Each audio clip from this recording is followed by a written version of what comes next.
Could the world soon witness the birth of a new country? For decades, the island of Bougainville has struggled to break away from Papua New Guinea.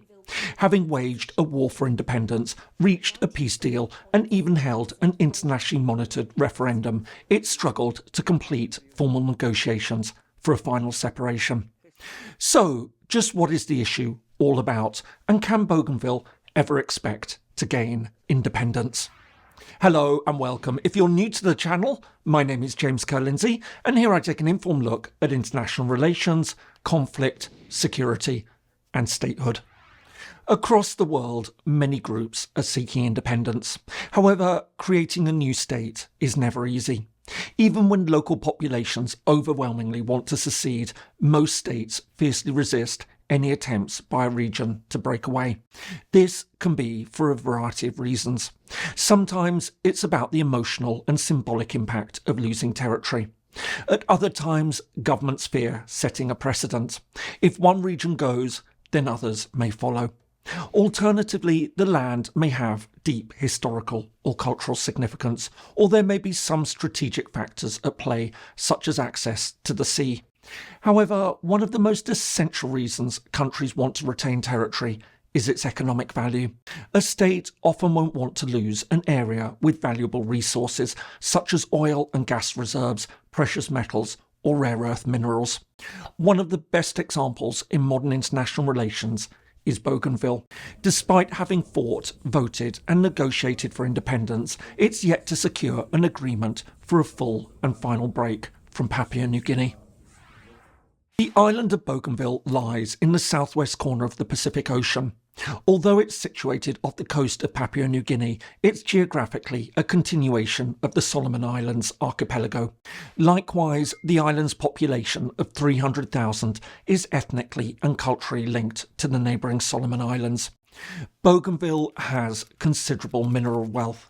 During the 1970s and 80s, the island's Panguna mine was one of the world's largest copper and gold mines and accounted for around 45% of Papua New Guinea's total exports. And although it was closed in 1989 during the conflict on the island, estimates suggest that it still holds over 5 million tonnes of copper and significant gold deposits. In addition, Bougainville is also believed to contain other valuable resources, including silver and rare earth elements. And it's this combination of identity and economics that lies at the heart of the dispute. Bougainville's struggle for independence has deep historical roots. Over 30,000 years ago, Austronesian-speaking peoples settled the island. However, in more modern terms, our story starts in 1768, when the French explorer Louis-Antoine de Bougainville became the first European to see the island. Despite its geographical and cultural proximity to the Solomon Islands, Britain didn't take control of Bougainville when it established colonial control over the archipelago in the 19th century. Instead, in 1886, it ceded control to Germany, which made it part of German New Guinea. However, this German rule would be short-lived. Following the outbreak of the First World War, Australia occupied German New Guinea, including Bougainville. This was later confirmed by the League of Nations, which granted Australia a mandate or legal right to rule what now became the territory of New Guinea.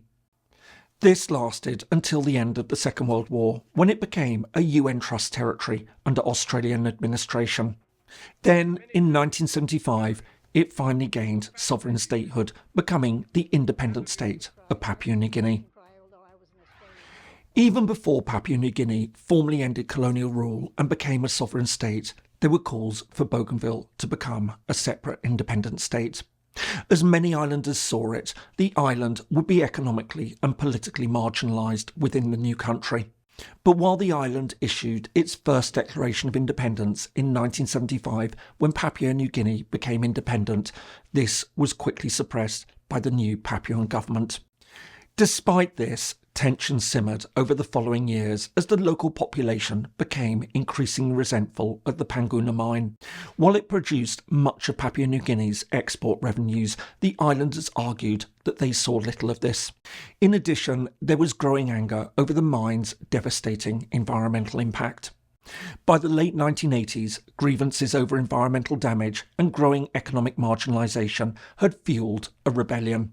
Local militant groups led by the Bougainville Revolutionary Army, the BRA, took up arms against the Papua New Guinea government and the mining company. However, tensions finally exploded in 1988 when the government sent in troops to quell the unrest, sparking a full-scale civil war. From there, Papua New Guinea stepped up its fight against the militants, especially after the Panguna mine was forced to close in 1989. This included imposing a blockade of the island that cut off essential goods and services such as food and medicines. Meanwhile, in addition to the worsening humanitarian situation on the island, the ongoing violence had led to frequent human rights abuses, with allegations of atrocities committed by both sides.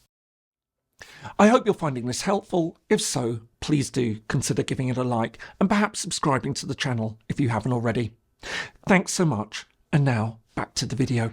Although there were several attempts to end the conflict, it would take 10 years before the fighting was stopped. Following discussions that paved the way for a truce and formal talks, on the 30th of April 1988, New Zealand, supported by Australia and the Solomon Islands, managed to broker a permanent ceasefire between the sides. Under the terms of the agreement, Papua New Guinea agreed to withdraw its forces from the island, return to civilian policing, and issue an amnesty for those involved in the fighting. Meanwhile, a peacekeeping force was created to oversee the situation. While the ceasefire brought an end to the fighting, which had cost an estimated 15,000 to 20,000 lives, it also opened the way for formal peace talks. This came to fruition just 3 years later. In August 2001, the sides signed a comprehensive deal, the Bougainville Peace Agreement. This was made up of 3 key elements. First, it laid the way to end the conflict by overseeing weapons disposal. Secondly, it granted the territory self-rule under a new administration, the autonomous Bougainville government. Thirdly, and most importantly, it guaranteed an independence referendum. Over the next few years, the agreement gradually came into force. As the groups disarmed, the autonomous government of Bougainville was created in 2005, assuming an increasing range of competencies. But while the overall security situation improved, tensions nevertheless remained. While the Bougainvilleans saw the agreement as a crucial step towards complete independence, the government of Papua New Guinea nevertheless appeared hesitant about losing such a resource-rich region. This, in turn, fed debates about whether Bougainville could in fact exist as a viable state. Despite this, and under international pressure, in November 2019, Bougainville held its long-awaited independence referendum under international supervision.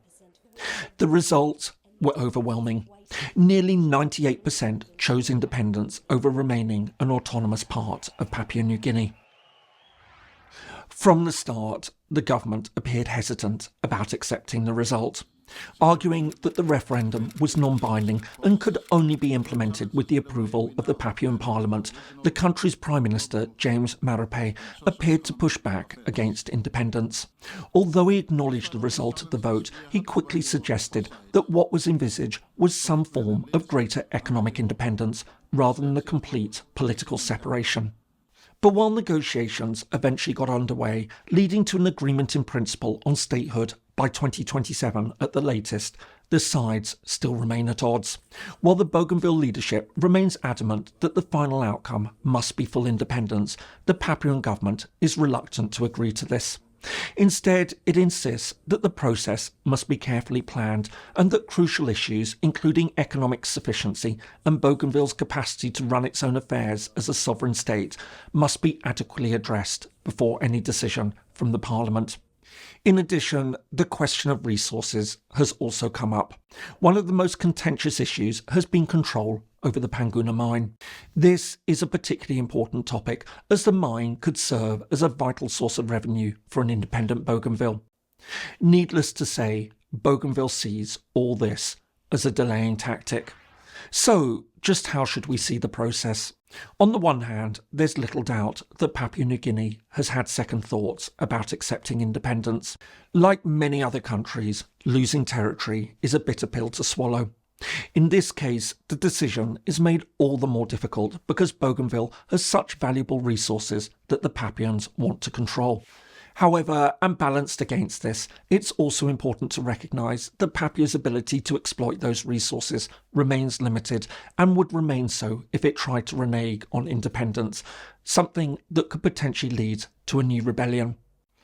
The question, therefore, is whether Bougainville would accept a settlement on resources in return for statehood.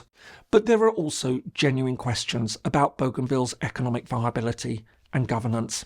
On the economic front, the Bougainville leadership explicitly sees the reopening of the Panguna mine as a way to guarantee the state's long-term financial viability, despite the concerns about the environmental damage that this will do. In contrast, the governance issue is trickier. There was a time when new states emerged with little concern about their capacity to succeed. This has now changed. There's a growing view that new countries should not only have the capacity for independent governance, but should ideally have the capacity for effective governance. In this sense, one could argue that Bougainville's transition to statehood should be carefully managed and that all the steps are taken to prepare it for independence, even if this means that the process is longer than Bougainville would like. Still, all this said, it does seem that Papua's concern about this issue is less about a desire to see the island succeed than trying to delay the process of independence. So, will Bougainville ever gain independence? At this stage, the situation seems balanced. While the Bougainville president Ismail Torama remains committed and confident that the timeline will be met, doubts are creeping in. With the 2027 deadline approaching, Papua New Guinea seems reluctant to see it through. Regardless of whether it can control the island's resources, it doesn't want to give them up, even if this threatens new unrest. In this sense, the question is whether outside actors will now be willing to pressure the Papuan government to honour its commitments. And all this raises a final crucial factor that needs to be considered. In recent years, China has been actively courting the Pacific states to extend its regional influence. Many therefore suspect that an independent Bougainville could fall into Beijing's orbit, especially as China has already indicated its willingness to invest in the territory to access its valuable resources. Crucially, while Papua New Guinea has also signed economic agreements with China, it's been building its defence cooperation with the United States and Australia. This could in turn affect their willingness to step in on Bougainville's behalf if Papua does hold back on statehood. Indeed, it's noticeable that both Washington and Canberra have avoided taking a definitive position in favour of statehood. Instead, they've stressed the need for long-term stability. For all these reasons, it now seems increasingly likely that economics, coupled with a good dose of geopolitics, will in fact determine whether Bougainville does become the UN's next member. I hope you found that useful. If so, here are some more videos that you might find helpful. Thanks so much for watching, and see you in the next video.